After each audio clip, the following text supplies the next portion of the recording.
بسم الله الرحمن الرحيم الحمد لله رب العالمين اللهم صل وسلم وبارك على سيدنا محمد وعلى آله وأصحابه أجمعين وبعد. So we are reading from Tadrib Al-Salik إلى قراءة أقرب المسالك في مذهب مالك رضي الله عنه وأرضاه, and Maliki jurisprudence, Maliki Fiqh. And in the last session we had completed the fusul, or the issues concerning Salatul Jumu'ah, the Friday congregational prayer, and we are continuing reading about the Sunnah prayers. There was a question, I believe, what are the Sunnah prayers? We had defined Sunnah last time in the Maliki school as generally, when we just say Sunnah, it means Sunnah Mu'akkada, as you find in other schools, or confirmed Sunnah. So this would include Al-Witr, which is the last prayer that you do at night after Isha, and it would include the Eidain, the two Eid prayers, and it would include Salat al-Istisqa, which we're going to go over today, which is also the Drought prayer, and the Salat al-Kusuf wal-Khusuf, the two eclipse prayers, the solar eclipse and the lunar eclipse. In addition to that, we said that the two rak'ahs before Fajr, before the Subh prayer, which are called Fajr in the Maliki school, is called Raghiba wa qila Sunnah. So it's either Raghiba, something that's very close to the level of Sunnah, or it is in fact a confirmed Sunnah. And we define the confirmed Sunnah or Sunnah in the Maliki school as that which the Prophet ﷺ dawam alayha wa lam yatrukha wa hatha an-nath alayha, that which he always did, he didn't leave it, and he encouraged others to do, so then that would be in the category of Sunnah. Salat al-Duha and the Rawatib, which are the prayers associated with the 5 prayers before and after, are not considered Sunnah in that sense. In other words, like the same category of those 3 conditions that the Prophet ﷺ always did and never left and told others to do. He did them sometimes and he left them sometimes. So they have the hukum of a nadb. So they're mandub, which means they're recommended to do, but not elevated to the level, as we said, Sunnah, as in something that is almost like an obligatory thing, but if you fail to do it, you're not taken to task for it. So I hope that clears the confusion some people had about it regarding those the Sunnah prayers. So we're going to read about Salat al-Eidain, the Salah of the 2 Eids, and they're usually mentioned together because they're virtually identical in terms of everything about them, except some things that are connected with them, like the practices or the adab and the etiquettes. So we will find that, for example, that Salat Eid al-Fitr, which is the Eid that comes after Ramadan, the first day of Shawwal, that there is going to be a sunnah of eating before going to the prayer, having a date, and not fasting that day, obviously. And you're not allowed to fast any of the 8 days anyway. Whereas in Salat Eid al-Adha, which is the 10th of Dhul Hijjah, that culminates after the Hajj, people are in Hajj, and culminates in the 10th day of Dhul Hijjah, which is Eid, then it's preferred to actually eat afterwards, after you do your dhabah, after you do your udhiyah, after you sacrifice an animal, if you have the means to do so, which is something specific to Eid al-Adha and is not required nor recommended in Eid al-Fitr. So he says, rahimahullah, faslun fi salat al-Eidaini, chapter concerning the 2 Eids, or the prayer of the 2 Eids. Salatul Eidaini sunnatun mu'akkadatun liman tajiba alayhi al-jumu'ah mandubatun li ghayrihim illa al-hajj wa ahla mina. So he said the salah of each Eid, the 2 Eids, and each individual one, sunnah mu'akkada. So it's a confirmed sunnah or a strong sunnah, as we said earlier. لمن تجب عليه الجمعة. So for whomever Jum'ah is considered to be obligatory, then the Eid prayer is a sunnah. So that would be the male non-traveler. ومندوبة لغيرهم, and recommended for others. So the others would be women, children, travelers. So it's recommended for them to go to Salat al-Eid, but it is not considered to be sunnah, our confirmed sunnah, as we said about those who Jum'ah is obligatory upon them. إلا الحاج وأهل منى, But it's not recommended for two other categories of people. Al-Hajj, someone who is on Hajj,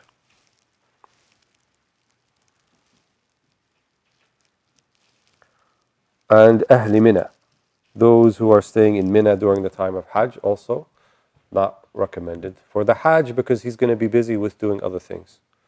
So on the day of Hajj, if someone is in Hajj, then there's other things they're going to be doing on the 10th of Dhul Hijjah, which are from the manasik or the rites of Hajj. And so it would not be recommended for them, and nor would they actually find the time to pray the Eid prayer.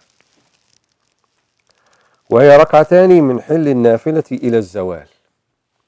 And it is two rak'ahs. When is it to be prayed? من حل النافلة. حل النافلة means when it is permissible to pray after sunrise. And we said in an earlier chapter, قدر الرمح, so like a spear's length from the horizon that you see the sun has risen. And that's usually about 15 minutes, 12 to 15 minutes after sunrise. Then this is the time where you can pray duha and you can pray Eid. So this is the time that the Eid prayer can begin. إلى الزوال. Until when? الزوال. Till noon. Till noon. So if noon comes about and you haven't prayed Eid yet, then you've actually missed it. يكبر بعد الإحرام ستا وفي الثانية خمسا بعد تكبيرة القيام. How else is the Eid prayer different?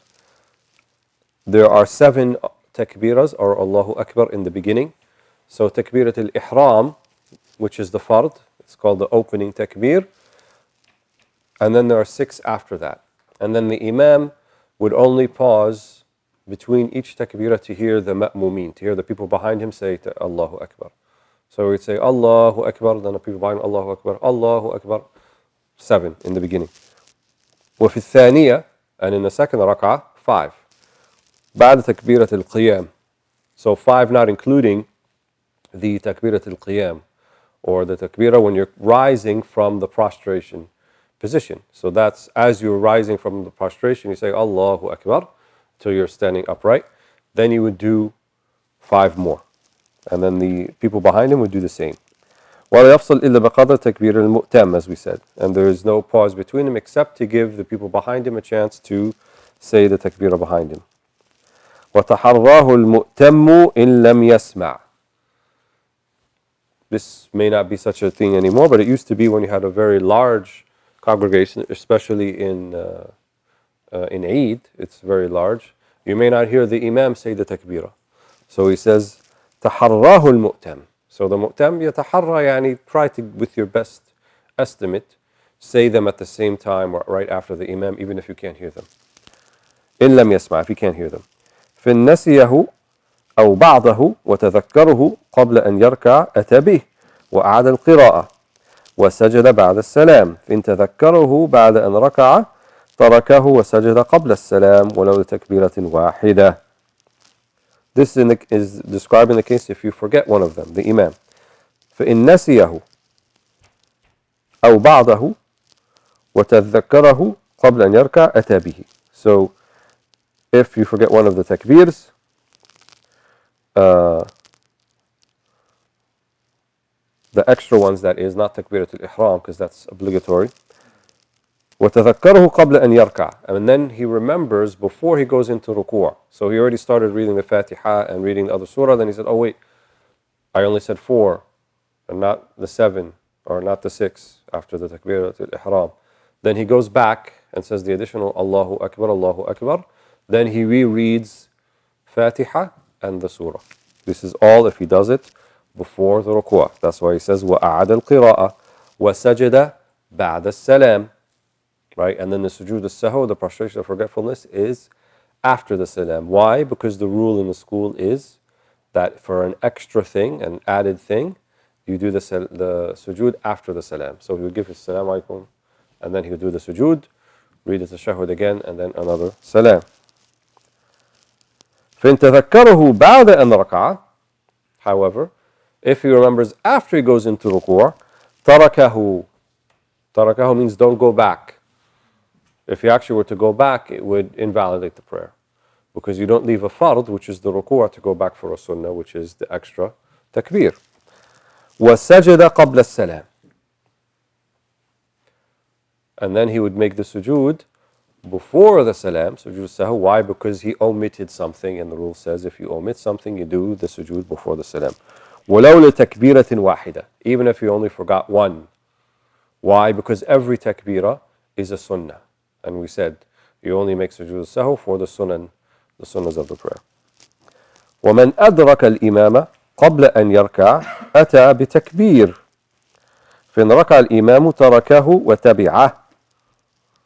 So أدرك الإمام means someone who came late. من أدرك الإمام قبل أن يركع أتى بتكبير. So if you catch the imam while he's still standing, then you say the takbir, right? In other words, all seven, even if you're behind him. فإن ركع الإمام, if the imam, however, makes ركوع تركه وتبعه. Right, so don't stand there and do the takbirs. Go with the imam when he goes into ruku'. ومدرك الثانية يعني الركعة الثانية. If you catch the imam in the second rak'ah, not in the first, as was mentioned in the first scenario, يكبر خمسا غير الإحرام, as we said. Then you do 5, not including the takbirat al-ihram. If you catch him in the second rak'ah and he's still standing, right? So you do the 5, not the 7. وفي ركعة القضاء 6 غير تكبيرة القيام. And then you have one rak'ah to make up, right? And we said the rule in the school is you are going to make up from the first rak'ah the things that were said. So you missed the first rak'ah. So that means you need to do 7 takbiras. So rak'at al-qiyam counts as like the obligatory one, like what you started with. Then you bring 6 in the second rak'ah. ومثل من أدرك دون ركعة. And the same for the person who makes less than a rak'ah. Like you caught him in the tashahhud at the end. They came late to Eid, you were, getting your coiffure all set up and your suit, and you drove late, and oh my God, the people are already in the tashahhud. Did you miss Eid? No, you made Eid, but you just have to make up in the manner that we said here. So you do 7 and then 5, not including the qiyam, so 6. If you catch him in the tashahhud, and then he says, Assalamu alaikum, then you rise and you say, Allahu Akbar, then you bring another 6, then you've done the 7, then you do the second rak'ah the same way with 5. وَنُدِبَ إِحْيَاءُ لَيْلَتَيِ الْعِيدَيْنِ. Now he's making some of the things that are recommended. So إِحْيَاء لَيْلَةِ الْعِيد means to spend the night before in prayer, in dhikr, in remembrance of Allah subhanahu wa ta'ala. So you can do like 1/3, the last 1/3, the last 1/6, or the whole night if you're able to do it, which is the opposite of what most people do today. They say, oh, Ramadan's over, now it's time to celebrate, and they watch all the TV that they missed out on during the month, or the things that they didn't get to do during the month, and then but it's said that from the nights that are recommended, specific nights in the year that are recommended to have ihya al-layla, to spend the night in prayer, are the 2 Eid nights, which is the 2 nights before, and nisf Sha'ban, the 15th of Sha'ban, and then all of the nights of Ramadan, obviously. وغسل يدخل وقته في السدس الأخير, and also to do the purificatory bath, recommended. يدخل وقته في السدس الأخير من الليل. So in the last 6th of the night, that's when you can begin to do the ghusl, or after Fajr, whatever. وكونه بعد الصبح أفضل, as he says, and after Fajr prayer is better. وتزين وتطيب وإن لغير مصل. And also to have tazayyun and tatayyub. Tazayyun means wear your best clothes, nice clothes. وتطيب means to wear perfume.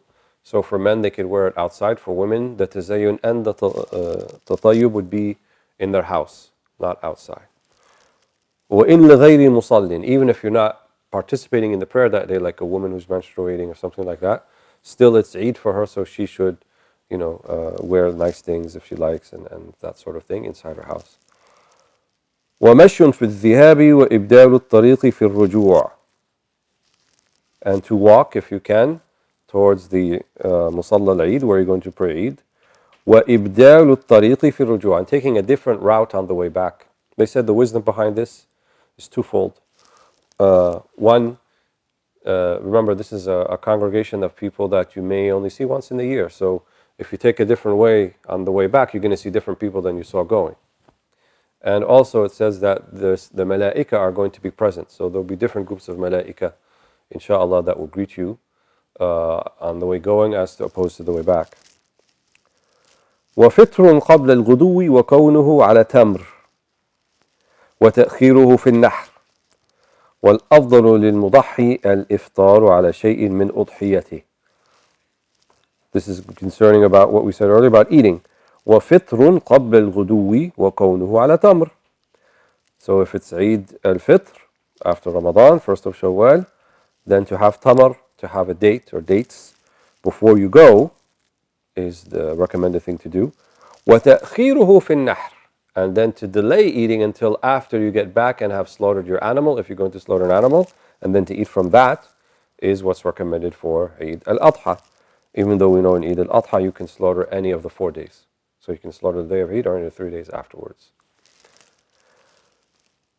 والتكبير جهرا في الغدو للعيدين إلى الشروع في الصلاة ويعاوده سرا في سكتات الخطيب بعد تكبيره.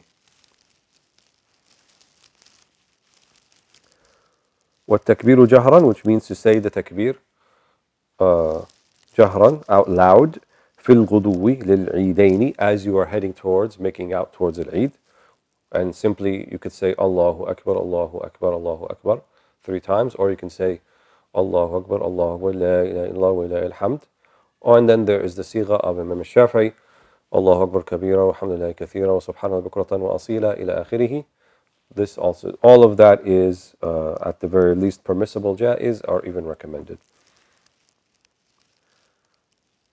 And then in the 2 Eids you would say the takbir illa ash-shuru'i fi as-salah, and you continue to say the takbir until they start the Eid prayer, then you would stop saying it. ويعاوده سرا في سكتات الخطيب بعد تكبيره. And after the Imam prays and then he starts his khutbah, the 2 khutbahs, which is also sunnah, that comes after the prayer. Then he said في سكتاته, when he's not speaking you could say it sirran, and you say Allahu Akbar within yourself.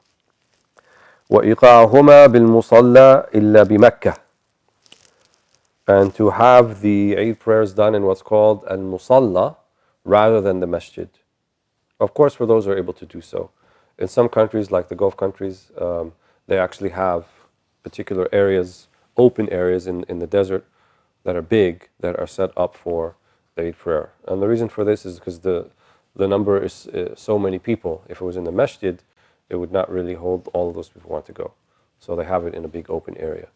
Except for Mecca. Why Mecca? Well, Mecca is big to begin with, and number 2, Masjid al-Haram has khususiyya. It has a special place because of the tawaf and so forth, so it's better even to do it in the Haram in Mecca, and anywhere else it's better to do it in the Musalla. But if you can't do it there, then any place. وصلاتهما لمن فاتته مع الإمام. If you miss it with the Imam, then you can make it up, as we said, by yourself until the Zawal, till high noon. وقراءتهما بسبح والشمس. The read in the first rak'ah, سبح اسم ربك الأعلى الذي خلق فسوى, and in the second one, الشمس وضحاها. Or you can read any other surah or something like Al-Ghashiyah, السبح والغاشية, or you can read Al-Ghashiyah and والشمس, or you can read Al-Ghashiyah والليل إذا يغشى. All of those are permissible. So like what's called from Wasat al-Mufassal, the middle length surahs from the Juz Amma. وخطبتان كالجمعة لهما وبعديتهما واستفتاحهما بتكبير وتخليلهما به بلا حد. And then the 2 khutbahs, like in Jum'ah, كالجمعة, except that they come afterwards. They come after the prayer, not before. And that they are to be opened with Allahu Akbar rather than Alhamdulillah. Because the dhikr of Eid is the takbir. Even though we have Alhamdulillah, but the dhikr of Eid that's specific to it is a takbir. وَتَخْلِيلُهُمَا بِهِ بَلَا حَدٍّ. And also during the khutbah, the Imam can say Allahu Akbar periodically. وَاسْتِمَاعُهُمَا. And obviously to listen to the khutbah, the 2 khutbahs, is required or recommended. So don't think that the Eid is finished, everyone prays and gets up and leaves, and the Imam is talking as many people do. But one should sit and listen to the 2 khutbahs, and also on the Imam's part, The day of Eid is not the day to go into your 2-hour lesson that you want to give the people because you only get to see them on Eid, and so you want to, they should ra'i al-wasat, yani, to have balance, and, I don't think you should go on more than 10, 15, 20 minutes maximum. Allahu a'lam. والتكبير إثر 15 فريضة من ظهر يوم النحر إلى الصبح يوم الرابع. So for the Malikis, the takbirat, as in the other schools for Eid al-Adha, continue after the prayer. And there are no takbirs the day before the prayer, like in the Hanafi school, for example, from Yom Arafah. So in the Maliki school, they begin the morning of the prayer, and then for 15 prayers afterwards. So he says, Takbir إثر 15 فريضة من ظهر يوم النحر. Yom al-Nahri is the day of Eid al-Adha. So that's 4 prayers on that day. And then إلى الصبح يوم الرابع. And then 5 and 5, so that's 14. And then on the 4th day, only during the morning prayer, the Subh prayer. So by the 4th day on the Dhuhr time, you stop doing the takbir. فإن نسي كبر إن قرب ولفظه الله أكبر 3. فإن زاد بعده لا إله إلا الله والله أكبر ولله الحمد فحسن. So if you forget to say the takbir after the prayer, ولكن قرب, like you're still in the masjid, you didn't leave, then you can still say it. Otherwise, you don't have to. وَلَفْظُهُ, as we said, you say Allahu Akbar 3 times. And if you add after that, لَا إِلَهَ إِلَّا اللَّهُ وَاللَّهُ أَكْبَرُ وَلِلَّهِ الْحَمْدُ فَحَسَنْ. That's good too. وَكُرِهَ تَنَفُّلٌ بِالْمُصَلَّى. And it's disliked to pray any tanafful, any type of nafil prayer with the musalla, unless it's the masjid. If it's a masjid, then you can go and you could pray tahiyyat al-masjid. But anywhere else, like a conference room, convention center, like people that they rent, then one should just simply go, say the takbirah, sit down, and then wait for Salat al-Eid.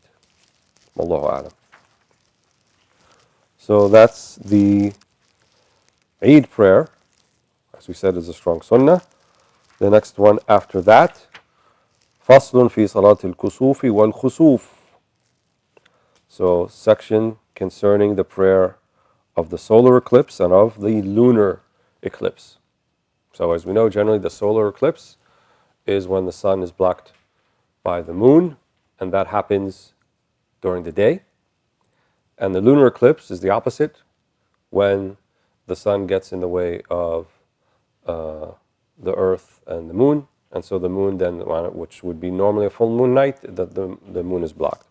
So solar eclipse and lunar eclipse, and there are different rules for each in the Maliki school. Sunnah وتأكد لكسوف الشمس ولو بعضا ركعتان. So for the kusuf, the solar eclipse, it is sunnah وتأكد, يعني strong sunnah, even if it's a partial solar eclipse, doesn't have to be a full lunar eclipse. ركعتان, 2 rak'ahs, but these rak'ahs are unlike other rak'ahs. يكبر ويقرأ الفاتحة وسورة. So how is it different?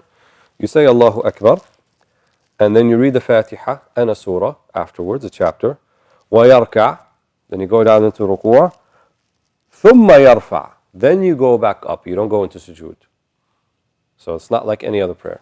ثم يرفع, then you go back up. ويقرأ الفاتحة وسورة, then you read the Fatiha and then you read another surah.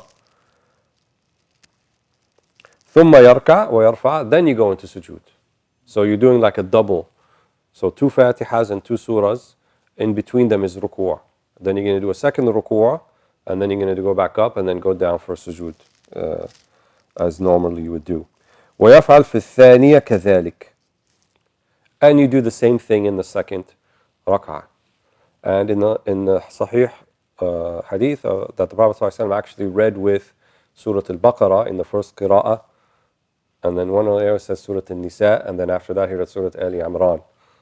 So, and then he would spend a similar amount of time in the ruku'. As long as it took him to read Surah Al-Baqarah, he would spend in the bowing in the ruku'. And then as long as he spent in the bowing, he would spend in the prostration.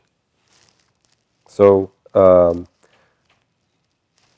it's not required for us to do that, to read that long. They said in the longer commentaries that the imam should pay attention to the state of the people, and also the state of the sun. So you don't want to be still praying if the eclipse is over.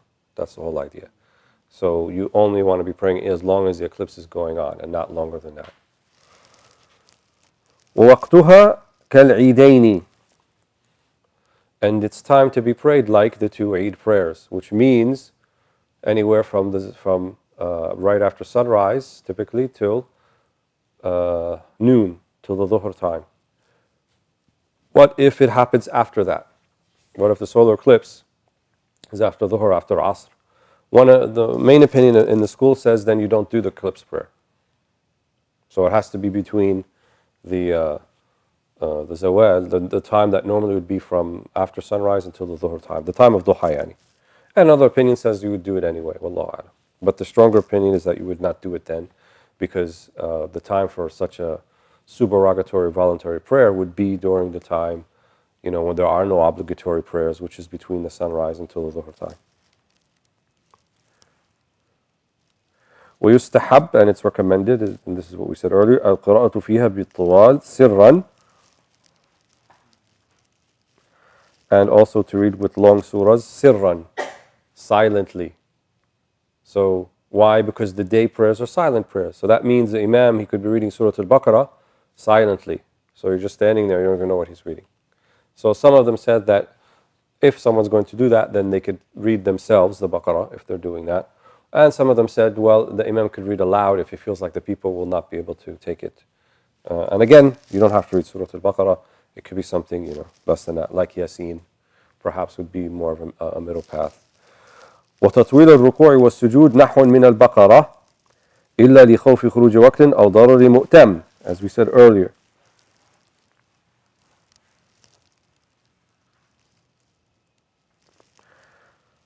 So, like the sujood, like the Surah Al-Baqarah, إلا, except لخوف خروج وقت, except if you feel like the time will go out, like the Dhuhr time will come in, or the solar eclipse is over anyway. أو ضرر مؤتم, or it's going to bring some sort of hardship on the people behind you. وندب وعظ بعدها وفعلها في المسجد وجماعة. And it's also recommended, يعني المندوب, وعظ بعدها, to have a wa'z, to have it's not a khutbah, but just like a small word, kalima, admonition. وفعلها في المسجد, and to be done in the mosque, the prayer that is, وجماعة, and to be done in congregation. وتدرك الركعة بالركوع الثاني, just like in any other prayer. If you make the Imam before he comes up from the ruku'ah in the second rak'ah, then you have made the solar eclipse prayer. ويندب لخسوف القمر ركعتان كالنوافل. However, for the lunar eclipse it's different. Lunar eclipse generally is going to happen at night. ركعتان كالنوافل. So you do 2 rak'ahs, but not like the ones we just described, like a regular 2 rak'ahs. وتكرارهما حتى ينجلي أو يغرب أو يطلع الفجر مندوب آخر. And then here it's different. Number 1, you do it not necessarily in a congregation. And number 2, you pray 2 rak'ahs, 2 rak'ahs, 2 rak'ahs until the lunar eclipse is over. So you wouldn't read long surahs necessarily in in the 2 rak'ahs, but you would continue to pray the 2 until till the moon, till the lunar eclipse is over, or until the moon sets. You can no longer see the moon, not because of the eclipse, because it's late at night, or until the Fajr, or until Fajr comes, if the lunar eclipse is still happening. But generally, lunar eclipses, I think the last one that I saw in North America, it took like maybe 2 hours, 2.5, maybe 3, for beginning all the way till full eclipse until after it dissipated. وهذا مندوب آخر. To continue to do it, that's another mandub, or you can just signify it by doing the first 2 rak'ahs, and then you don't necessarily have to do anything after that. Then the last of the Sunnah prayers that he's going to talk about here before he talks about the funeral prayer, فصل في صلاة الاستسقاء. And this is called the prayer of drought, the drought prayer. Literally it means istisqa, which is to seek a saqy, which is to seek water for your crops or your irrigation. So if you may be asking for it because of a drought, or in the old days of the Nile before the Aswan Dam was built, the Nile would overflow its banks in the spring periodically. And if it didn't overflow its banks, then the crops didn't get irrigated. So they would also do istisqa on that occasion. So he says, يُسَنُّ لِمُحْتَاجٍ شَرَابٍ أَوْ سَقْيِ زَرْعٍ. So it is sunnah for someone who is in need of water for thirst, right? So you may even do it if you're out in the middle of the desert and there's no water anywhere to be found. You might do salat al-istisqa. أَوْ سَقْيِ زَرْعٍ, or to seek irrigation of crops because there's not enough. صَلَاةُ رَكْعَتَيْنِ كَسَائِرِ النَّوَافِلِ, to pray 2 rak'ahs like the rest of the nawafil that we mentioned, so not like the lunar or the solar eclipse, but a regular 2 rak'ahs. وَوَقْتُهَا كَالْعِيدَيْنِ, and again the time to be prayed between after sunrise until dhuhr time. وبعدهما خطبتان فيهما وعظ وتذكير ويخللهما بالاستغفار. So after you do the prayer, like Salat al-Eid, you do khutbah, 2 khutbahs afterwards. And فيهما وعظ وتذكير, there's remembrance of Allah and there's admonition. ويخللهما بالاستغفار. So the dhikr of the istisqa is more about istighfar, because the presumption is people are in the position that they're in because of their sins, because of their shortcomings. ظهر الفساد في البر والبحر بما كسبت أيدي الناس. Right? The fasad, even in the natural resources, in البر والبحر, in land and sea, is because of that people have earned by their hands in terms of sins. So the dua here is istighfar. For Jum'ah, it's Alhamdulillah. And for Eid, it's Allahu Akbar, as we went over. And it said that even here, when the khatib does the khutbah, he's not supposed to stand on the minbar. Stand on the level of the ground, because it's about humility, not about being raised above the people. ثم يستقبل الخطيب القبلة قائما ويحول رداءه ويجعل ما على منكبه الأيمن على منكبه الأيسر وكذلك الرجال وهم جلوس ثم يدعو بابتهال وتضرع وهم يؤمنون.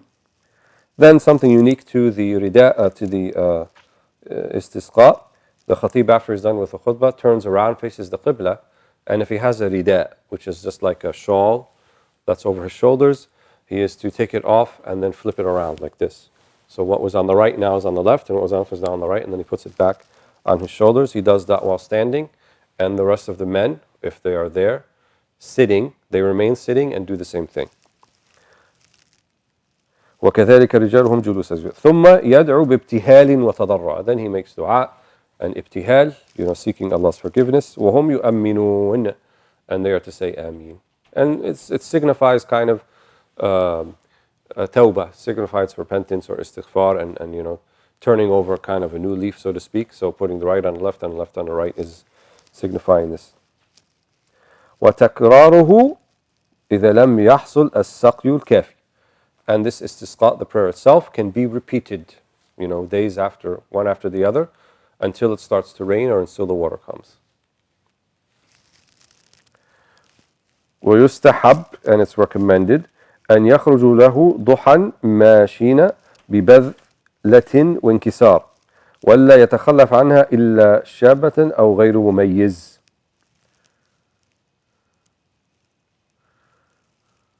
ولا يقيمونها لغيرهم ولكن يدعون لهم. And it is recommended that they go out during the duha time, walking ببذلة وانكسار, يعني the opposite of Eid. So not wearing their best clothes, but wearing like clothes of humility. And it's also said, it's not mentioned here, that they should fast, the day before. And they should make tawbah, and the imam should remind them 3 days before, we're going to do istisqa, now it's time to fast and seek forgiveness, and so forth. وَأَلَّا يَتَخَلَّفْ عَنْهَا إِلَّا شَابَّ أَوْ غَيْرُ مُمَيِّزٍ. And everybody should go, except someone who would cause a problem, like or someone who's غير مميز, like a young boy or a young girl can't tell what's going on, infant yani. Otherwise, everyone should go. And even if they have animals with them that they could bring, some of them bring their animals with them. وَلَيُقِيمُونَهَا لِغَيْرِهِمْ وَلَكِنْ يَدْعُونَ لَهُمْ. And if someone else in the ummah somewhere is having this issue with istisqa, like the people, for example, in Australia, then they're the ones who should do the prayer, not people in North America. People in North America would pray for them and ask Allah to, give them and fulfill their needs, but they would not do it on their behalf. So the ones who are directly affected would be the ones who would be doing the istisqa. Wallahu a'lam. So the next chapter, which is the last chapter in Salah before we get to Zakah, deals with the funeral prayer, and we'll start it, perhaps finish it. Bab. So this is, before we had a fasl, we had a section, this is a chapter. فيما يجب للميت المسلم, that which is required for the deceased of the Muslims, or the deceased Muslim. يجب غسل الميت المسلم ولو صغيرا إن تحققت حياته بعد الولادة إلا الشهيد المعترك في قتال الكفار. So it's an obligation upon those who are taking care of the deceased. So it's not the deceased's obligation. The obligation upon the deceased is at least to write a will or to have a wasiyah and let people know that I want this done for me after I pass away.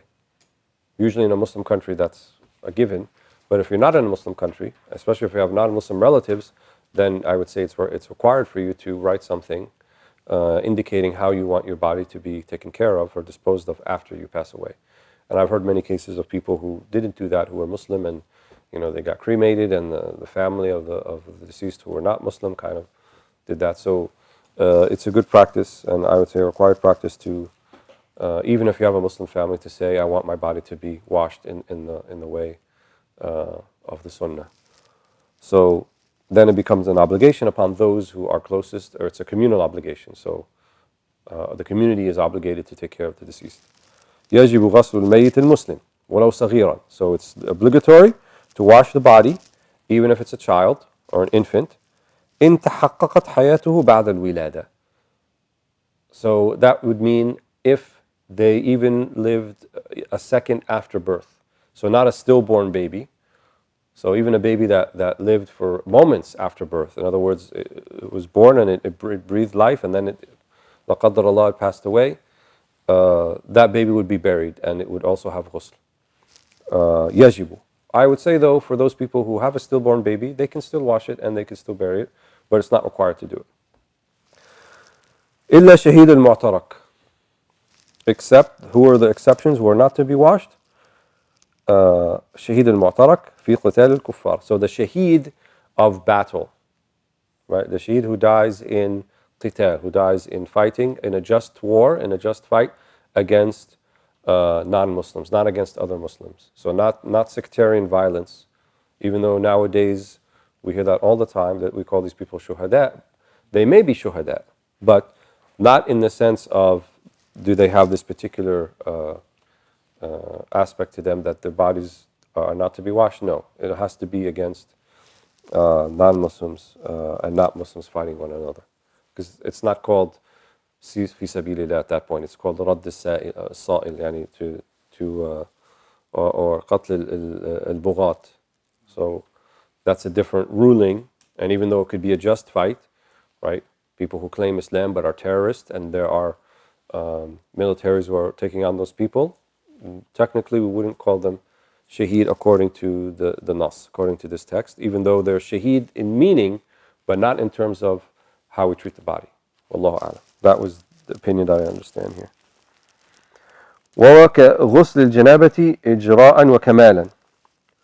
And this purificatory bath, this ghusl, is exactly like the ghusl that we do for the live person after sexual intercourse or janaba.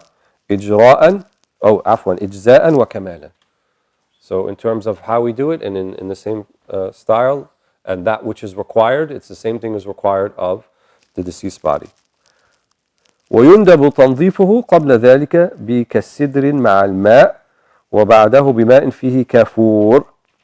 And it's recommended that there's a sidr leaves, which is a type of green, sort of evergreen leaf that can be crumbled, and for that to be mixed with the water, that should be one of the washings. prior to the ghusl. وبعده, and then after you do the ghusl washing, which is all parts of the body, بماء فيه كافور. Kafur is another type of madda that has a smell that smells good, but it's supposed to keep away insects and animals and things like that in the grave. And so that will be the last washing with it. So 3 washings. So one with sidr, and one with just water, and then one with kafur. وتكفينه, and also the takfeen, al-kafan, which is the burial shroud. وَالْوَاجِبْ مِنْهُ مَا يَسْتُرُ جَمِيعَ الْجَسَدِ. So the purely obligatory aspect is that which covers the whole body. So technically that could be done with 1 sheet, whether male or female. That's not the perfect way, but it's minimally obligatory is to cover them at least with 1 sheet so the whole body is covered. وَالْكَامِلُ, here he says الْكَامِلُ إِزَارٌ وَقَمِيسٌ وَعِمَامَةٌ وَلُفَافَتَانِ. This is for the man. So the camel, the perfect way would be izar, right, which is the wrap around the waist, qamis, which is wrap around the upper body, wa imama, which is the turban, wa lufafatan, and then 2 sheets on top of that, 1 and 2. So in total, 5, right? The izar, the qamis, the imama, and the 2 sheets. So that's 5. وَلِلْمَرْأَةِ كَذَلِكَ بزيادة لفافتين وإبدال العمامة بالخمار. For the woman it would be 7. So the same thing, except you'd have 2 extra sheets. And those the long ones, the tall ones that you do over the whole body. So she has a total of 4. And instead of the imama, the turban, you do a khimar, like a hijab. Istal, and it comes all over and covers her hair and everything like that. ويندب تطيب الكفن ووضع قطن فيه حنوت على منافذه ومراقيه. And also to have some musk, tatyib, yani it could be any type of perfume, generally, and then some cotton that also has some type of sweet smelling thing, especially in the manafidh, so like the nostrils, the ears, just a place around here. And also to put you can also put the musk or the perfume on the places of sujood. So the forehead, the nose, the palms, the knees, and the toes. All of that is mandub, it's not required. So the minimally required thing, ghusl, like you do a ghusl for a live person, and then at least 1 sheet that would cover the whole body, right? Preferably something not see-through, obviously. You want something thick enough. That's why for the woman they say 2 extra ones, because you want to make a little bit, be extra sure that nothing can be seen through. There was a time it used to be the kafan, the burial shroud, was actually an expensive thing, and people would actually rob graves just to get at that. Nowadays that's not really, it doesn't have any value. You could go to Target and buy a big white sheet, any number of them, and it's not really something that's going to cost people a lot of money. So in our time, it's best to go with the completeness. There's really no reason why you would not do anything short of that, because it's much more costly to actually bury to the burial costs outside of the shroud. That's the least expensive thing.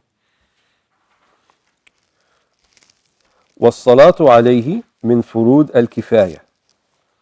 And also a communal obligation is the prayer upon the deceased.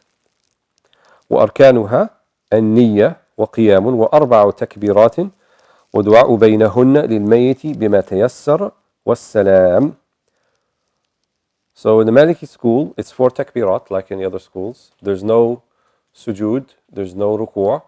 It's standing the whole time, and there's 4 takbirat. So the first pillar of the prayer is the intention, as we said, and the qiyam and standing, and then the 4 takbirat, and the dua between each takbirah. So you would say Allahu Akbar, raising the hands only in the first one, and then you would make a dua. And the minimum you could say Allahumma ighfir lahu warhamhu, or if it's a woman, Allahumma ighfir laha warhamha. In the Maliki school, the Fatiha is not wajib. It's not like in the Shafi'i school. The Shafi'i school will tell you that the Fatiha and then the second part of the tashahhud, which is the salat al Nabi sallallahu alaihi wasallam, then the dua for the deceased, and then after the 4th one, dua for the deceased and for Muslims in general. So generally, my personal practice, I try to combine both. للخروج عن الخلاف, right? Especially if you have people behind you and they want to feel like you read the Fatiha. So I usually tell people read the Fatiha and then at least make a short dua. Allahumma ighfir lahu warhamhu, and then you've done both and you haven't contravened the Maliki school in any way whatsoever. ومن أدرك الإمام في الدعاء فلا يحرم إلا عند تكبيره ويقضي ما فاته بعد السلام الإمام فإن رفعت الجنازة تابع التكبير بلا دعاء ثم سلم. So someone who's late, what do they do? أدرك الإمام في الدعاء. So if you make him in between one of the takbiras, يعني in دعاء, فلا يحرم إلا عند تكبيره. So don't go into the prayer until he says his next takbirah. Just wait. ويقضي ما فاته بعد السلام الإمام. After the Imam says salam, then you make up the takbirs that you missed. فإن رفعت الجنازة تابع التكبير بلا دعاء ثم سلم. If he's making them up and then they see they're moving the janazah, he doesn't want to miss it, then he just says the takbirs with no dua. So, they're moving, okay, Allahu Akbar twice, Salaam alaikum wa rahmatullah. Then he moves with the janazah. ثم سلم. ويجب دفنه ولو شهيدا أو سقطا وحد الواجب ما يحفظه من الهوام. And it's obligatory to bury the person, except if they're a shaheed al-mu'tarak, as we said. Everyone has to be buried, walau shaheedan, even if it's a shaheed, even if someone who is died in battle, then they're buried the way they are, but they're still buried. Like Sayyidina Hamza, Sayyid al-Shuhada, was buried the way he was in Uhud. And it said that was only years, not too long ago, that area became flooded, they had to move the body, and then people who were there actually saw the body was still the way that it was, even with the blood still in the same place. Radiallahu anhu. So the shaheed is put in is buried, and the siqt, which is the person, the baby is born stillborn. So even though we may not do ghusl, we still should bury the stillborn baby, and not just let the hospital dispose of it like it's nothing. وحد الواجب ما يحفظه من الهوام. How deep should it go, or how should it be done? At least deep enough that it's protected from animals that would try to dig it up, or wolves, fox, things like that would try to dig it up. So generally that's 6 feet is kind of the standard, but I think you could probably get away with 4 feet, 4.5.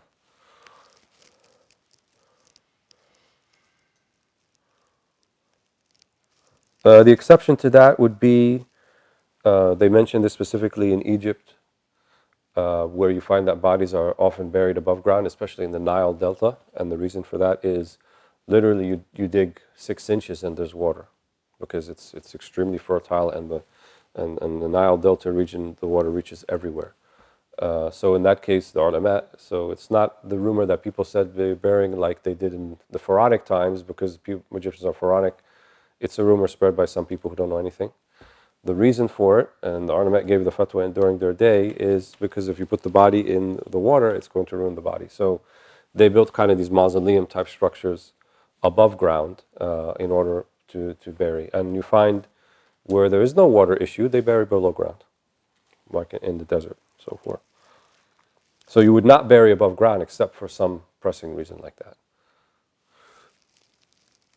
ويستحب تعميقه إلى الكتف أو الوسط.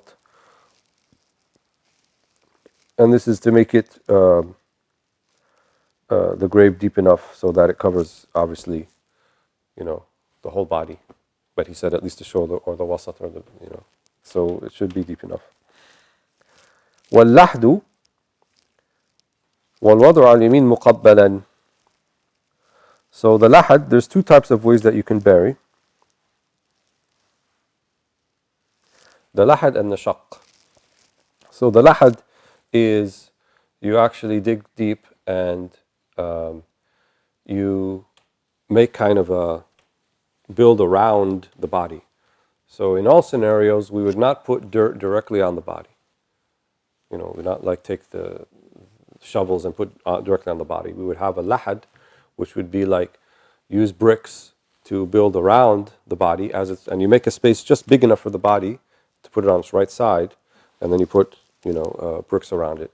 Nowadays, that may not be easy, so sometimes we use actually the wooden coffin itself, not put him in the coffin, but use the box part of it over that. Or sometimes they put a concrete slab over that, over the body, and then put the dirt on top. That would be the lahad. The shaq would be to actually dig to the side, like a compartment, and then put the body in the compartment and then close it up after that. So it's really over here rather than over here. So the lahad in the Maliki school is preferred. وَالْوَضْعُ عَلَى الْيَمِينِ مُقَبَّلًا, which means towards the qibla. So put him on the right side towards the qibla. وَقَوْلِ الْوَاضِعِ, the one who puts him in the grave, to say Bismillah wa ala sunnat Rasulillah wa taqabbalhu bi ahsani qabul. Dua for the deceased, Bismillah, and on the sunnah of Rasulillah sallallahu alaihi wasallam, Allah may accept him with the best acceptance. وَصُدَّ عَلَيْهِ بِلَبَنٍ أَوْ لَوْحٍ, as we said, صُدَّ عَلَيْهِ, this is the lahad, so labanin, here labin, mish laban, there's a joke actually about that. So the labin is the plural of labina. Labina means brick. I was told on an authority, a person actually saw this, that in a particular country where Arabic is not the main language, or they didn't have fuqaha, whatever the reason might be, that they read this and he saw people take a big, huge pot, bowl of milk and pour it on the body while it's in the grave. And he's like, what are you doing? He said, it says in the books, وَصُدَّ عَلَيْهِ بِلَبَنٍ. Laban would be milk with fatha on the ba. أما اللبن kasra on the ba, this means من اللبنة, اللبنات, bricks. So أو لوح, right? Or like as we said, a slab, wood, concrete, whatever, to be put on top, and then the dirt. ويقال حينئذ, then when you do that, اللهم إن صاحبنا قد نزل بك وخلف الدنيا وراء ظهره وافتقر إلى ما عندك اللهم ثبت عند المسألة منطقه ولا تبتله في قبره بما لا طاقة له به والحق بنبي محمد صلى الله عليه وسلم. يعني دعاء for the deceased at that time. ويستحب زيارة القبور بلا حد, and is recommended to visit the graves without restriction. بلا حد means without restriction. So one can visit the graves للإعتبار, which means to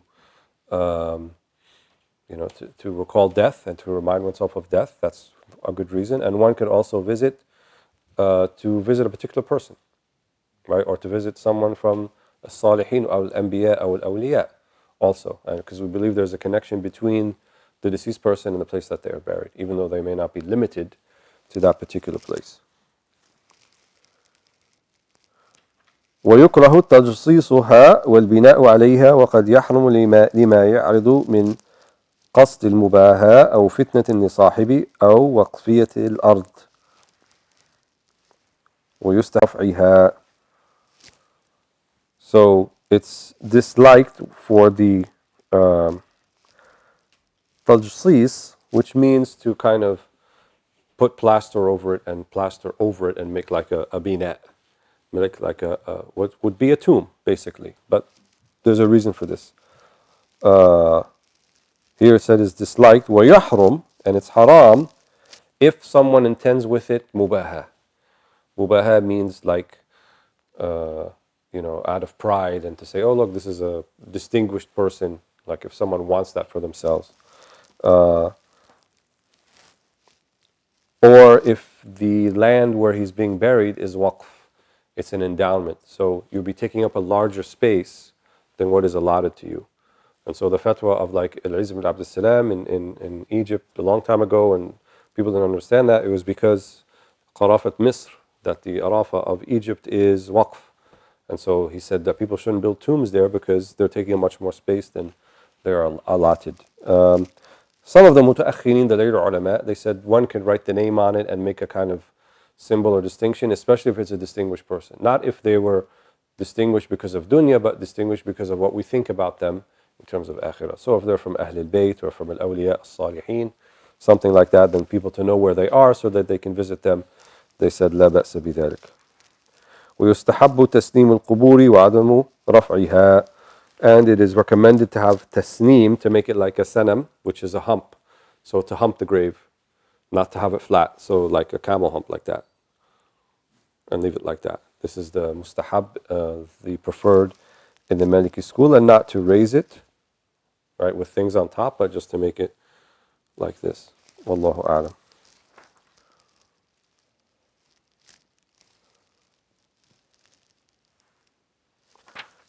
ولا حد في الدعاء للميت وهو واجب بين التكبيرات مستحب بعد الرابعة.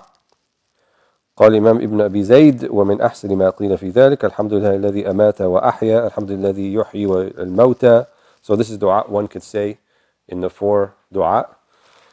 له العظمة والكبرياء والملك والقدرة والثناء وهو على كل شيء قدير اللهم صل على محمد وعلى آل محمد وبارك على محمد وعلى آل محمد كما صليت ورحمت وباركت على إبراهيم وعلى آل إبراهيم في العالمين إنك حميد مجيد. ومن عبدك وابن عبدك وابن أمتك أنت خلقته ورزقته وأنت أمته وأنت تحييه وأنت أعلم بسره وعلانيته إلى آخره ما ذكر في العشماوي والرسالة. Other books of Maliki Fiqh. Of course, any dua is fine. You don't have to have it necessarily all that memorized, but whatever you could say, it will be acceptable بإذن الله تعالى. وندب تعزية أهلي بعد دفن وتهيئة طعام لهم. And it's also recommended to give condolences to the family of the deceased after the burial, and also to prepare food for them and let them not worry about food that particular day is recommended. And then we'll just finish the last section here, dealing with the ghusl, fasl, يغسل الرجل محرمة, of who can wash whom in terms of the funeral obligatory bath. يغسل الرجل محرمه عند فقد النساء. So a man can wash his female relatives if there are no other women to do it. So the preference is for women to wash women, men to wash men. But if there's no one else, like he can wash his wife or his sister. والمرأة محرمها عند فقد الرجال, and also the woman the same for her mahram, right? Someone that she was related to, like her husband or her brother, if there are no men to do it. لكن مع السترة فيهما, but everything should be covered, as we said. So whatever they were not allowed to see during life, they're not allowed to see during death. كما تغسل الأجنبية ابن 7 فدون وتيمم الكبيرة لمرفقي. So al-ajnabiyya, which means someone who is not related to the deceased, and it's a young boy, if it's 7 or younger than 7, she can do the ghusl for him. And if it's a man, al-kabir, tuyammimu limirfaqayhi. So here, the ghusl is not obligatory. So this, he didn't mention it specifically, but here is a reason why you would not do ghusl. If there are no males to wash a male, and there's only a non-relative female, then she would just do tayammum until his elbows. That's till his elbows, mirfaqayhi, and not to wash the body. ويغسل الرجال الأجانب الرضيعة. And as for the men, they can only wash infant girls that are not related to them. So رضيعة means 2 years and younger. So anyone over 2 years, they're not to do that. ويمممون الكبيرة لكوعيه. But if it's someone who is an older girl or a woman, then they're only going to do tayammum for up to her wrists, because that's all they're allowed to do in life, right? ولا يعيب الدور دفن السقط فيها بخلاف غيره. So if you're wondering, is it okay to be buried in my backyard, in my house? Here, this mas'ala is actually talking about in terms of value of the home. So he says, لا يعيب. It is not a blemish on the house if someone buries a stillborn baby. In other words, if I buy a house and I find there's a stillborn baby buried in the house or in the backyard, that's not a blemish where I can try to invalidate the sale. However, بخلاف غيره, but if it's someone other than the stillborn baby, like an adult or an older child, and then they didn't tell me that they buried their grandfather out in the backyard, and then I found out later, then this would be considered a blemish by which I can seek via the courts, not my way, via the courts to invalidate or at least get compensation for, to lessen the value of what I paid on the house. And sometimes you find this in books of fiqh, like they'll bring some other sort of chapter that is indirectly related to this, and then they kind of finish with that. Wallahu ta'ala a'la wa a'lam, walhamdulillahi rabbil alameen. With this, we have finished all of the books and chapters dealing with prayer. And then our next session will begin with Kitab az-Zakah. So the large section that deals with zakat. Wallahu ta'ala a'la wa a'lam, walhamdulillahi rabbil alameen.